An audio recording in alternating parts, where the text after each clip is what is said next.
ये गाड़ी में टाइबिट नॉइस आ रही थी। इसको हम क्या करेंगे, एयर फिल्टर की जाली क्लीन करेंगे। ज़्यादा बड़ा मसला नहीं रहता, अभी मैं बताता हूँ थोड़ी देर आपको क्या होता हो।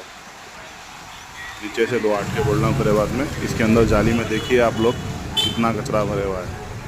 कचरा साफ़ करेंगे हम, इसका अच्छे से साफ़ करेंगे और पेट्रोल से भी धो लेंगे जाली।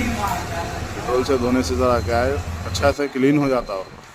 पोंछ लेंगे कपड़े से भी इसको, पेट्रोल से भी धो लेंगे हम इसको अच्छे से। धोने के बाद में लगा के फिट करके देखेंगे इसको साउंड बंद होता है क्या है।